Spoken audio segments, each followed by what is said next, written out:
아유 주님, 뭐 그렇게 수고하세요. 이제 잔치도 끝물이에요. 그렇게 하실 필요 없이 그냥 수고하시니까요, 그냥 조그만 주전자 하나 정도만 있으면 됩니다.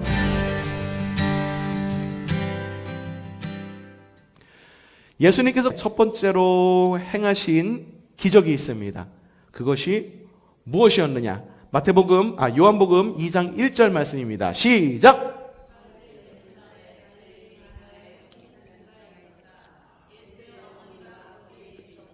예수와 그의 제자들고 그 잔치에 초대를 받았다. 예수님께서 첫 번째 행하신 사역입니다. 첫 번째 행하신 이적과 기적입니다. 바로 가나의 혼인잔치이죠. 때는 사흘째 되는 날이라고 말하고 있습니다. 사흘째, 기준이 뭘까요? 무엇으로부터 사흘째 되는 날이었을까요? 안식일로부터 사흘째 되는 날이었었습니다. 장소는 어디? 갈릴리의 가나라는 지역이었습니다. 새 가족들은 헷갈릴지도 모르죠. 이제 시작하시는 분들, 신앙을 시작하시는 분들, 우리 교회는 그런 분들이 계세요. 그러니까는 가나와 가나안은 다른 겁니다. 가나안, 가나는 다른 곳이에요. 가나의 혼인잔치입니다. 장소는 가나. 누가? 예수님의 어머니가 이미 그곳에 초청되어서 갔습니다. 예수님과 제자들은 이후에 초청되어서 또한 갔고요. 이미 많은 사람들이 그곳의 잔치에 취해 있었습니다. 그 잔치는 어떤 잔치였느냐? 바로 혼인잔치였었습니다. 혼인잔치 생각하면 우리가 생각하는 게 뭐냐 하면은 결혼식 이후에 있는, 그걸 뭐라고 그러지?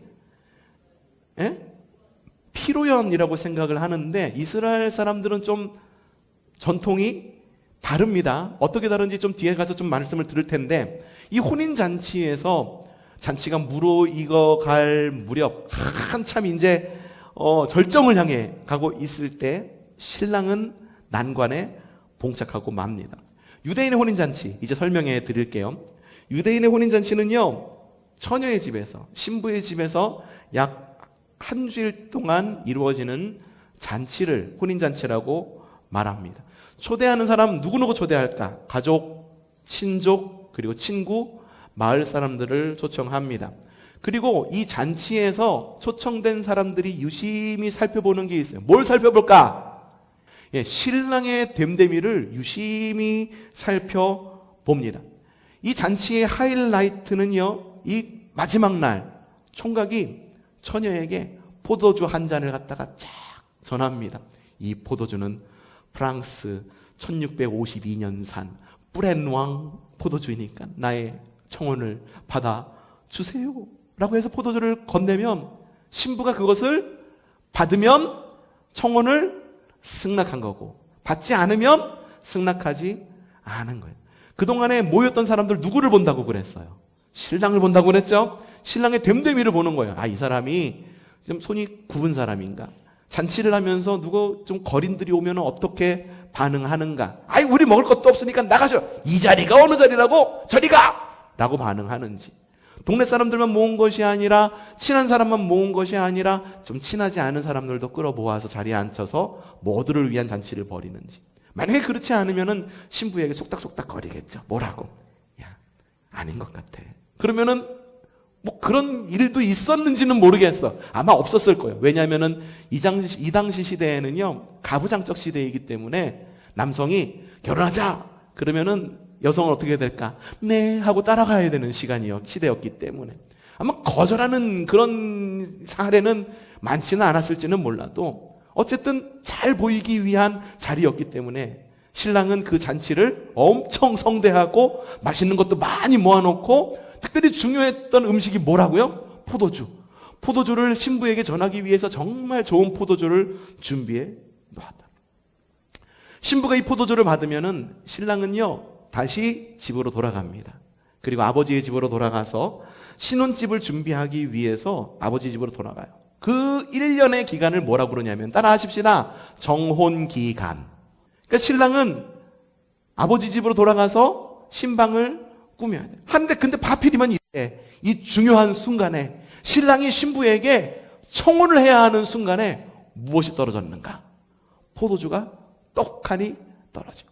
옛날 납비의 말에는 포도주가 없으면 기쁨도 없다라고 하는 말이 있을 정도로 포도주는 이스라엘의 잔치에 있어서 굉장히 중요한 재료 가운데의 하나. 더군다나 이 날은 몇째 되는 날? 사흘째 되는 날. 무엇으로부터? 안식일로부터 사흘째 되는 날. 사흘 하면은 며칠이요? 1, 2, 3, 사흘이죠? 아니잖아요. 사흘이요 뭐요? 하루 이틀, 사흘, 3일째 되는 날이에요. 이 날은요, 이스라엘 백성들의 전통 가운데에는 복이 갑절이 되는 날이라고 여겨졌었어요. 왜냐하면 사흘째 되는 날에 하나님께서 바다와 육지를 나누었기 때문이에요. 이스라엘 백성들은요, 광야의 민족이에요. 바다가 익숙치 않아. 그래서 광야라고 말하면 그들이 생각하는 광야에 대한 아이디어가 굉장히 많고 단어도 많지만 물이라고 하는 것, 바다, 강이라고 하는 거에는 단어가 많지가 않았어. 익숙치 않아.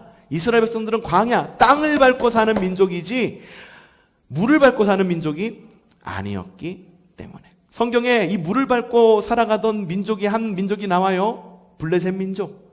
블레셋은 물을 밟고 사는 민족이었어. 아주 호전적이에요.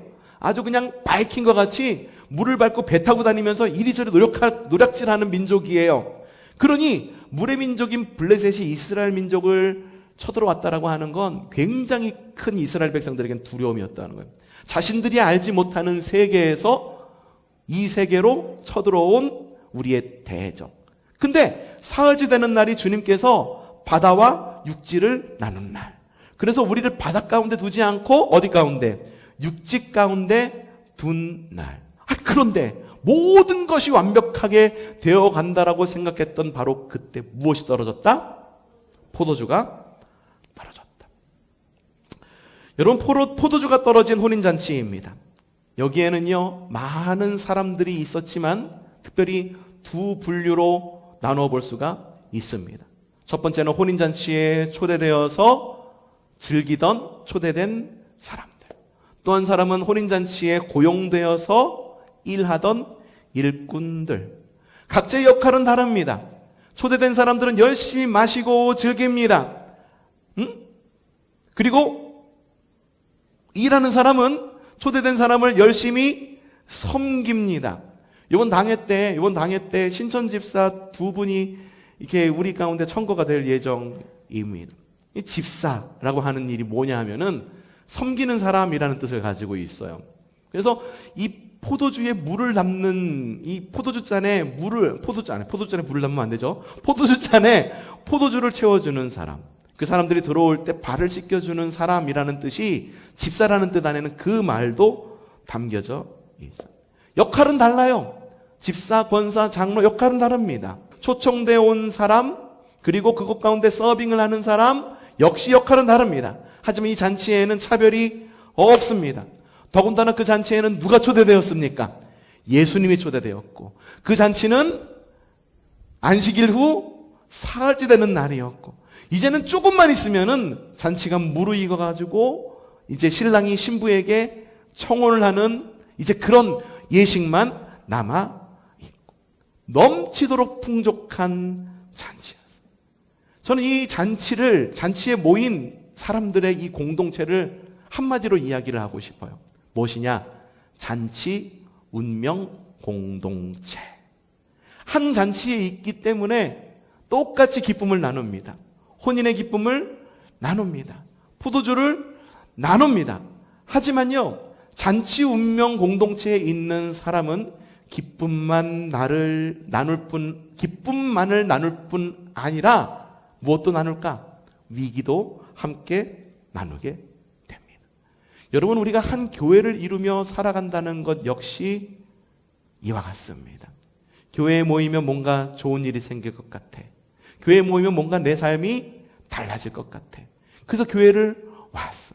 그럼 교회 안에는 늘 좋은 일만 있으면 좋겠어. 그런데 교회 안을 들어와 보니까는 늘 좋은 일만 있는 것이 아니더라. 누가 누구를 미워한다더라. 누가 무엇을 하는데 누가 반대해갖고 뭐 삐졌대더라. 뭔가 하려고 그러는데 서로 반대하는 팀과 찬성하는 팀이 나뉘어가지고 교회에서 반목이 이루어진다더라. 이런 일도 함께 이루어진다라고 하는. 여러분, 그렇다고 그래서 교회라고 하는 것이 교회가 아닐까? 아닙니다. 맞습니다. 교회는 교회입니다. 그래서 잔치 운명 공동체라고 말했던 혼인잔치에 이 모였던 사람들처럼 교회도 역시 교회 운명 공동체라고 이야기를 하고 있어요. 우리는 모두 다릅니다. 각자의 부르심도 다르고요. 삶의 모습도 다르고 환경도 다르고 성별도 다르고 여러분 학식도 모두가 다 다릅니다. 하지만 우리 모두는 한 교회, 한 하나님, 한 하나님 나라, 이것을 이루는 한 공동체적 기쁨을 누리는 믿음의 교회다라는 사실, 여러분 기억하시기를 바랍니다. 교회에는 좋은 일만 있을 수 있을까? 기쁨이 있다면 슬픔도 있어. 같이 열심히 신앙생활하던 아무개 권사님, 우리가 영원히 함께하면 좋겠지만 언젠가는 또 돌아가죠. 그럼 마음 가운데에 참 슬픔도 있고, 그런 곳이 세상 사는 사람들과 똑같이 희노애락이 있는 곳이 바로 교회 공동체, 고난도 함께 겪는 곳이 바로 교회 공동체라고 하는 것입니다. 우리가 교회 공동체를 이루면서 우리는 무엇인가를 늘 준비합니다. 아마 오늘 말씀에 있었던 가나의 혼인잔치에 있었던 포도주와 같지 않을까라는 생각이 듭니다. 교회를 이루어가기 위해서 헌금도 열심히 할지도 몰라요. 교회를 이루어가기 위해서 무엇인가 헌물을 또 열심히 해 놓을지도 모릅니다. 교회를 만들어가기 위해서 그 누구도 알 수 없는 헌신을 열심히 할지도 모릅니다. 여러분, 그걸 아셔야 됩니다.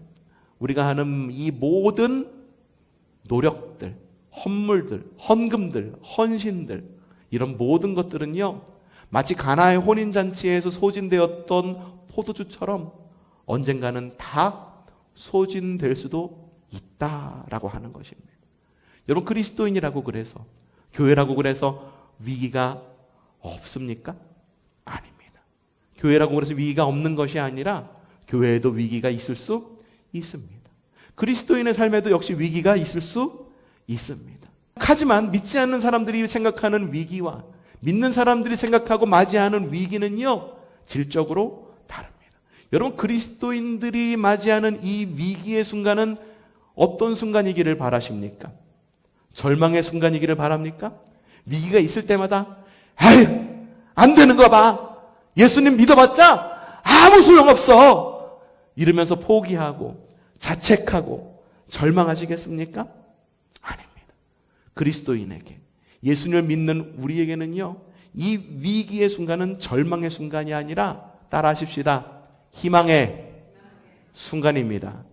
어떤 순간이라고요? 희망의 순간입니다. 혼인잔치에서도 마찬가지. 혼인잔치에서도 주님은요, 이 위기의 순간에 어떻게 하셨느냐? 돌 항아리 6에 물을 담게 하십니다. 이제 잔치는 끝물이에요. 이제 신랑이 그냥 토스할 것만, 이제 건배할 것만, 신부에게 전할 그 포도주만 있으면 될지도 모릅니다. 그렇다고 말한다면 그냥 조그맣게 그냥 주전자 하나 정도만 그냥 만드시면 될 것 같아. 아유, 주님, 뭐 그렇게 수고하세요. 이제 잔치도 끝물이에요. 그렇게 하실 필요 없이 그냥 수고하시니까요, 그냥 조그만 주전자 하나 정도만 있으면 됩니다 라고 주변 사람들이 말할 만도 합니다. 그런데 주님은 어떻게 하셨을까? 자, 오늘 말씀 요한복음 2장 6절에서 7절 말씀입니다. 시작!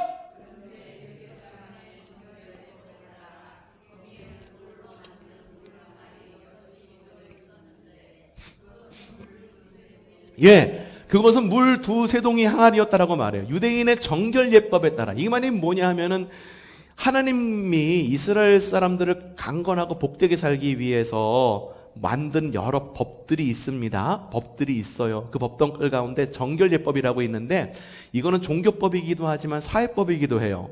뭐냐 하면, 야, 너 밖에 나갔다 오면은 손 꼭 깨끗이 닦아야 돼. 응? 야, 밥 먹기 전에 손 닦아야지. 뭐 하는 거야? 아니, 엄마 그냥 먹으면 안 돼. 야, 밖에 나가가지고선 닦은 이 지저분한 손 닦고 와! 이렇게 엄마가 얘기하잖아요. 왜? 밖에서 먼지 묻혀서 무엇인가 손을 집어 먹으면 손에 뭐가 묻을 수가 있어. 병균 묻어와서 감기에도 걸릴 수 있고 그러잖아. 하나님께서 하나님의 백성을 살리시기 위해서 광야의 백성 이스라엘, 광야에는 뭐가 많을까? 비가 많이 내리죠? 안 내리잖아. 그럼 흙바닥, 뭐가 일어? 먼지가 일어. 이스라엘 사람들은 아주 지금 우리가 신는 것처럼 아주 견고한 그런 가죽신을 신었죠? 앞이 딱 막히고, 그쵸? 양말도 잘 신고, 그렇게 다녔죠? 아니잖아요. 이스라엘 사람들은요, 맨발에 샌들을 신고 다녔어요. 그럼 더운 나라야. 더운 나라면은 발에 땀이 날까 안 날까? 더군다나 흙먼지가 일어. 그럼 발가락이 어떻게 될까? 발가락에 때가 꼬질해가지고 꼬질꼬질해가지고선 발가락에 때가 막 이렇게 묻어있어. 손은 어떨까? 손도 역시 마찬가지. 그래서 주님께서 그러는 거예요. 야, 너희 집에 들어갈 때 손발 잘 씻어.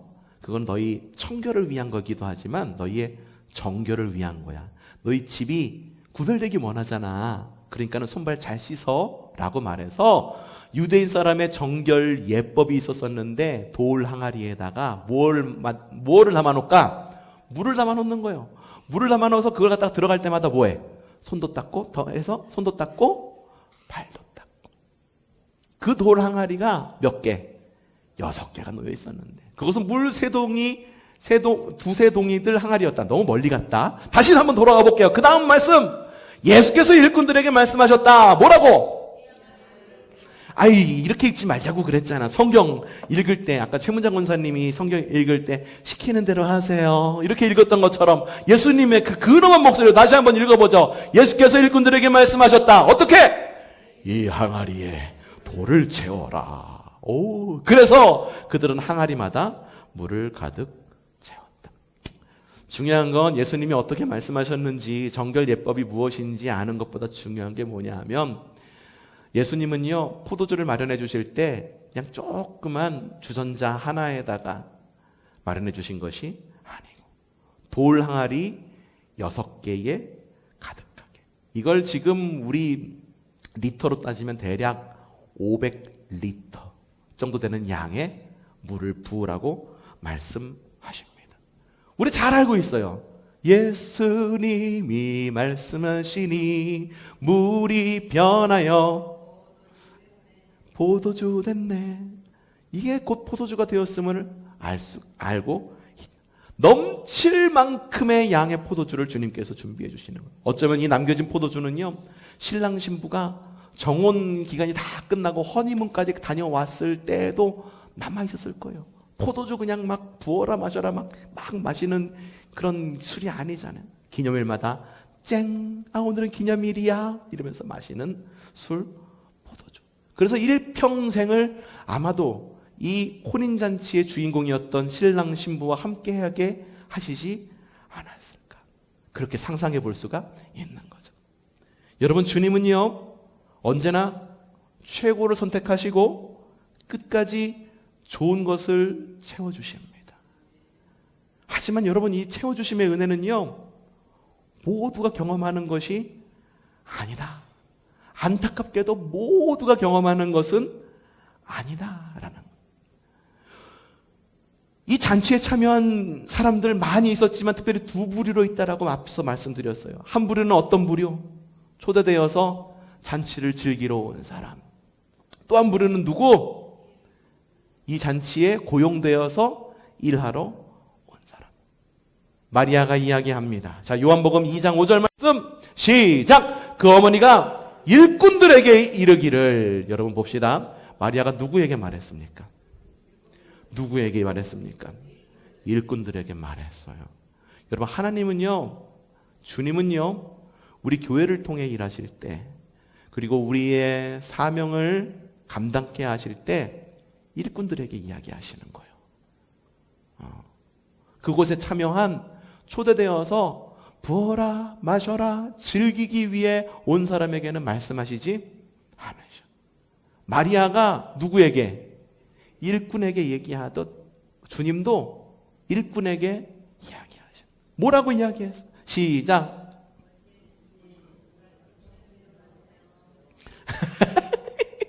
또 그렇게 읽으라고 또 그렇게 읽어. 뒤에 또 이응을 붙이네. 또 무엇이든지 그가 시키는 대로 하세요. 이응을 붙이네.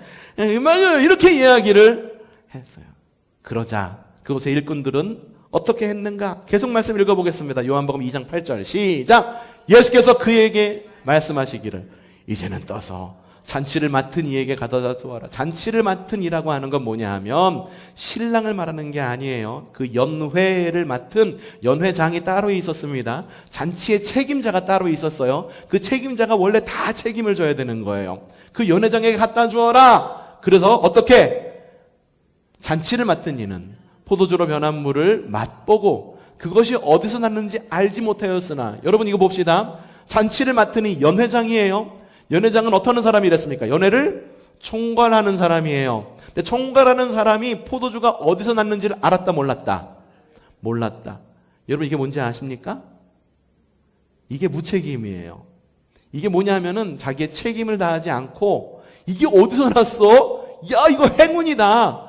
누군가 떠먹여주는 것만 먹으려고 하는 것. 야 그렇지 않아도 부족했는데 야 이거 어떡하지? 야 정말 감사하다. 이 이야기일까? 그게 아니에요. 자기도 어쩌면 술독에 빠져가지고선 사람들과 취해가지고 부어라 마셔라 연회장도 똑같이 그랬을지도 몰라. 왜? 잔치는 이미 무르익어가지고 끝물로 가기 있었기 때문에, 위기가 닥쳐오는 것도 모르고 있었기 때문에. 잔치를 맡은 이는 포도주로 변한 물을 맛보고 어디서 났는지는 알지 못하였으나, 중요한 말씀입니다. 마지막 말씀 크게 한번 읽어보죠. 시작! 어디서 났는지 알았던 사람 한 부류가 있었었는데 그 부류가 누구? 물을 떠온 일꾼들은 알았다. 여러분 2025년 주님은 우리를 큰 잔치로 초대하실 것입니다. 믿으세요? 그런 기대가 있습니까? 그리고 우리 교회에 나오는, 그리고 이곳 근방에 있는 모든 사람들이 그 잔치의 기쁨을 모두가 다 함께 누릴 거예요. 주님께서 채워주는 새 포도주와 새 기름의 은혜를 함께 누릴 겁니다. 그래서 은혜입니다. 하나님은요 세상을 이처럼 사랑하십니다. 그렇기 때문에 하나님은 무조건적으로 똑같이 믿는 사람이나 믿지 않는 사람, 혹은 내가 미워하는 사람이나 좋아하는 사람 똑같이 자연을 통해서 비를 주십니다. 또 눈을 주십니다. 또 햇볕을 주셔서 곡식이 익어가게 하십니다.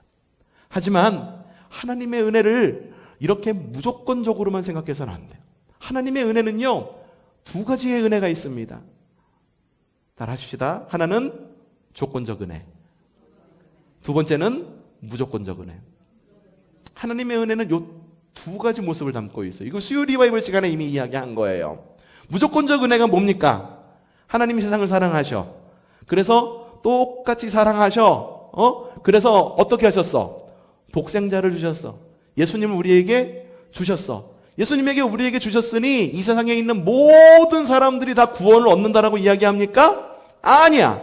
조건적 은혜가 있습니다. 어떤 은혜? 누구든지 그를 믿는 자마다 영생을 얻게 하는 거지. 믿지 않는 사람까지 하나님께서 구원하시지 않는다라고 하는 거예요. 여러분 믿음은요 그렇기 때문에 개인적 믿음인 거예요. 내가 믿어서 자녀를 구원할 수가 없어요. 잔치에 모인 모든 사람들 역시 모든 사람들은요 혼인잔치의 기쁨을 누립니다. 하지만 그것 가운데에서 주는 특별한 은혜가 있는데, 그 특별한 은혜를 누리는 사람은요 어떤 사람인 줄 아십니까? 물동이에 물을 부은 사람들. 앞서 잔치에 두 부류가 있다고 말했습니다. 하나는 손님, 하나는 일꾼. 똑같이 은혜를 누립니다. 똑같이 잔치의 기쁨을 누립니다. 하지만 손님은 딱 거기까지야. 야, 조선교회 바자회 한대. 가가지고선 함께 좀 물건도 사고 좋은 일 한다고 그러니까는 가서 좋은 일도 하고 가서 함께 즐기자. 딱 거기까지. 하지만 일꾼은 다릅니다. 바자회 준비하면서 얼마나 고생하셨어요. 전날 혹은 일주일 전, 한 달 전부터 재료 사 모으고 투닥투닥 도마질 해야 되고 뭐 만들어야 되고 수집해야 되고 얼마나 일이 많습니까? 근데 일이 많은 것만큼 어떻습니까? 우리가 이걸 해냈구나라고 하는 특별한 은혜가 있잖아요. 손님은요 위기의 때에 그 위기가 왔는지도 모릅니다. 하지만 특별한 은혜도 없다라고 하는 거예요. 여러분 2025년 여러분 특별한 은혜를 함께 누리고 싶습니까? 그러면요 사역에 헌신하십시오. 그럼 일꾼으로 헌신하십시오. 교회에 빈 이 항아리가 있으면 그 항아리를 채우는 일꾼이 되십시오. 무엇이 없으면 채울 줄 아는 일꾼이 되어십시오. 그래서 하나님의 영광을 위해 쓰임받는 일꾼이 되시라고 하는 거예요. 물론 내가 사역 안 해. 사역 안 한다고 해서 내 구원이 흔들리는 거 아니잖아. 맞습니다. 사역을 안 한다고 해서 이놈 사역 안 하네. 네가 너와 받은 구원 칭의 내가 다 뺏어버릴 거야 라고 말하면서 하나님께서 그 구원을 다시 가져가시지는 않으세요. 사역을 하다 보면은요 힘든 일이 있을 수도 있어요. 무엇인가를 해야 되는데 도움도 두지 않고 괜히 옆에서 말만 이래라 저래라 하는 사람이 있을 수도 있어요. 정말로 일 안 하는데 불평불만만 늘어놓는 사람도 있을 수도 있습니다. 잘하면은 잘했다 칭찬 한마디 못할 망정 조금 하나 흠이 있으면 그거 잡아가지고선 왜 이건 이렇게 했느니 저렇게 했느니 말이 많을 수도 있습니다. 하지만 사역을 통해 특별한 은혜를 경험합니다. 자꾸 제가 특별한 은혜라고 얘기하니까는 특별한 은혜의 실체가 뭐야? 궁금하신 분들이 분명히 있을 거예요. 그게 뭘까? 여러분은 어떤 특별한 은혜를 누리고 싶으십니까? 사역으로 헌신해서 어떤 특별한 은혜를 누리고 싶으세요? 하나님께서 나만 누릴 수 있는 뭔가 특별한 뭔가를 좀 주기를 원하시나요? 아니면 남들 모르게 뭔가 주머니에 하나 싹 넣어주는 뭔가 있기를 바랍니까? 성경에는 뭐라고 이야기하는지 아십니까? 오늘 말씀 맨 끝 요한복음 2장 11절에는 이렇게 기록되어 있습니다. 함께 읽어보죠. 시작!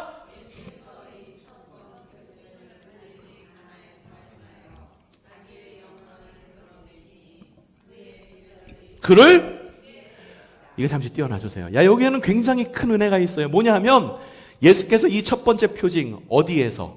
가나에서. 가나의 어디? 혼인잔치에서. 무엇이 무엇으로 변하는? 물이 포도주로 변하여. 그래서 모두를 갖다가 즐겁게 해주고 혼인잔치가 잘 진행되어주고 했던 바로 그 첫 번째 표징을 갈릴리 가나에서 행하여 무엇을 드러내게 하시니? 예수님의 영광. 여러분 사역은요 누구의 영광을 위해 하는 겁니까? 예수님의 영광을 위해서 하는 거예요. 아직 계속 띄워놓으시면 돼요.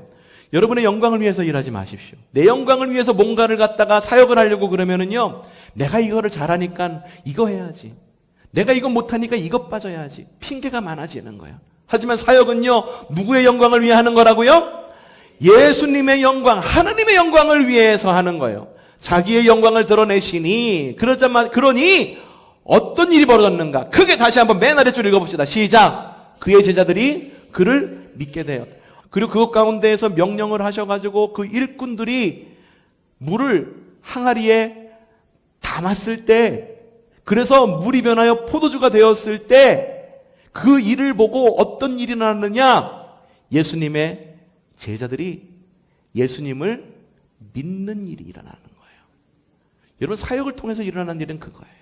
사역을 통해서 교회를 든든히 세워져 나가? 예, 맞습니다. 사역을 통해서 교회가 든든히 세워져 나갑니다.